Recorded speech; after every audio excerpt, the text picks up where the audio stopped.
front of me. We owe it to them to make this ceremony memorable. I ask you to remember what a special rite of passage high school graduation is. This is one of life's best moments.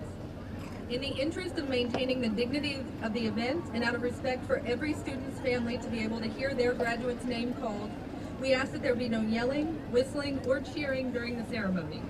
Time will be given at the end of the ceremony for a loud celebration. Also, very important, at the conclusion of the ceremony, do not exit until all seniors have marched out. Once they have exited to the K in the courtyard, then friends and family will be dismissed. At this time, I would like to introduce our valedictorian for 2015, Briana Landis, and salutatorian, Daniel Sanchez.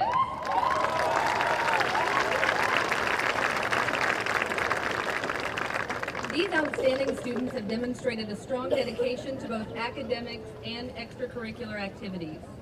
Their commitment, focus, and drive have earned them these distinguished honors. I would like to present Briana Landis a staff scholarship in the amount of $500 and a plaque, and to Daniel Sanchez a staff scholarship in the amount of $200 and a plaque.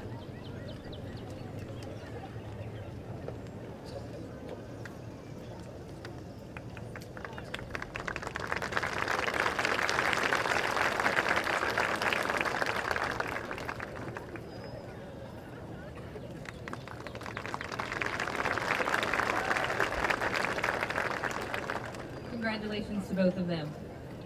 And now I would like to welcome our valedictorian, Briana Landis, to the podium.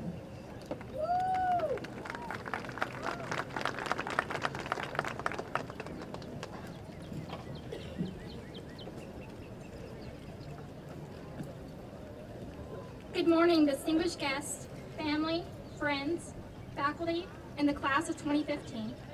I am Briana Landis, and it is my honor to talk to you today. Class of 2015, we did it. We made it through the first chapter in our lives and are now beginning a new one. As I reflect on our past 4 years of my high school career, I think about cross-country meets, juniorettes, and watching the always wonderful theater perform. Others might think of Friday night football, prom, and trips to cookout. Soon we will all be heading off somewhere, some to college, others to military, and others to a job. We will be leaving behind our childhood bedrooms, and our parents will swoop down and start turning into what they always dreamed they would be. In my case, my dad has already laid out the blueprints for his Steelers man cave. It seems like just yesterday, we were the fresh meat here, walking into Brown with wide eyes and a fear of what was to come and an uncertainty of where to go. But here we are now, having Brown memorized like the back of our hand, and yet we are about to start on a new chapter. We will face the same challenges along with new ones. We are going from ruling the school back to being the wide-eyed fresh meat. However, whatever it is that any one of us does, make sure we do it well and with wonder pride. With every new chapter and everyone's book of life, new challenges arise. No one knows what life is going to throw your way. In my case, life has thrown a discus, a 2-pound frisbee, at my head, and my biggest challenge in my life, multiple sclerosis. I have suffered from this since I was 4, and it has really challenged my life. Without it, I would not be the same person I am today.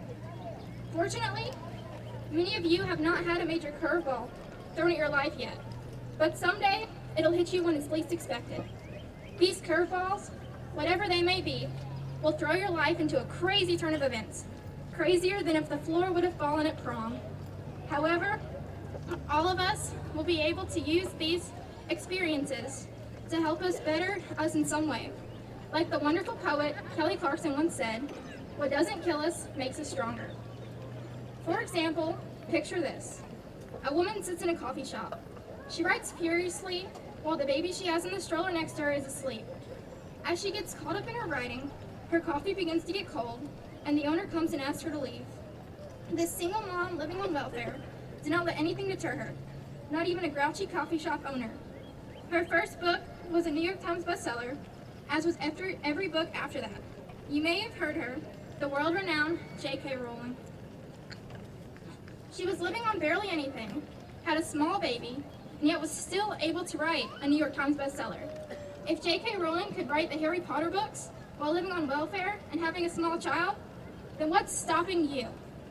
No matter what is in your way, with hard work and perseverance, knock it down and keep going.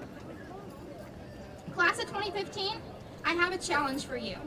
I promise it's not difficult, but it will change your life. I challenge you all to thank at least one of your teachers and tell them how they have helped you and challenged your life and how they helped you to get to the point you are today. I would personally like to thank all of my wonderful teachers and tutors for all of their help getting this far. I would not be here without your countless hours before school, after school, and even during your lunch spent trying to help me. It made a huge difference, and I thank you for that. I would also like to thank my family for always supporting me in whatever I do. I love you all and forever grateful for all you have done for me. Fellow classmates, I wish you all the best of luck in whatever you do. Remember to follow the words of the former head coach of UCL's basketball team, John Wooden. The only place success comes before work is in the dictionary. Thank you all, and I'll see you at our reunion.